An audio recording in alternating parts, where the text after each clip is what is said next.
Bible പറയുന്ന ഏറ്റവും വലിയ പ്രത്യാശയും എനിക്ക് നിങ്ങളോട് ഷെയർ ചെയ്യാതിരിക്കാൻ പറ്റില്ല. ഈ എതിർ ക്രിസ്തു വെളിപ്പെടുന്നതിന് മുമ്പ്, അതായത് 7 വർഷത്തെ മോദ്രവ കാലത്തിന് മുമ്പ് യേശു കർത്താവ് മധ്യാകാശത്തിൽ പ്രത്യക്ഷപ്പെടും. എന്തിനാണ്? തൻ്റെ സത്യസഭയെ ചേർക്കുവാൻ. അതിന് വിളിക്കുന്ന പേരാണ് റാപ്ചർ, മലയാളത്തിൽ ഉൽപ്രാവണം.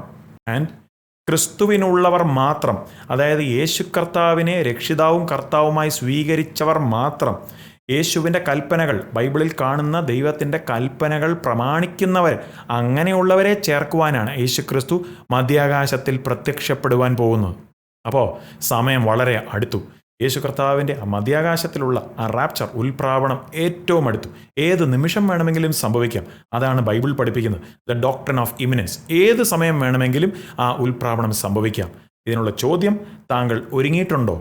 അവസാന നേരം വരെ വെയിറ്റ് ചെയ്യരുത്. യേശുവിനെ രക്ഷിതാവും കർത്താവുമായി സ്വീകരിക്കാം, ഞാൻ അടുത്ത മാസം അല്ലെങ്കിൽ അടുത്ത വർഷം ചെയ്യാമെന്ന് പറഞ്ഞ് വെയിറ്റ് ചെയ്യരുത്. കാരണം അങ്ങനെയുള്ളൊരു ചാൻസ് നിങ്ങൾക്ക് ലഭിച്ചില്ലെങ്കിലോ? അതുകൊണ്ട് ഇന്ന് നിങ്ങൾക്ക് കിട്ടുന്ന അവസരം മുതലെടുക്കുക. കാണുക, 2026 യഹൂദർ കാത്തിരിക്കുന്ന മെശിഹ വരുന്നുവോ? എന്താണ് ബൈബിൾ പറയുന്ന സത്യം എന്ന സന്ദേശം നമ്മുടെ ചാനലിൽ.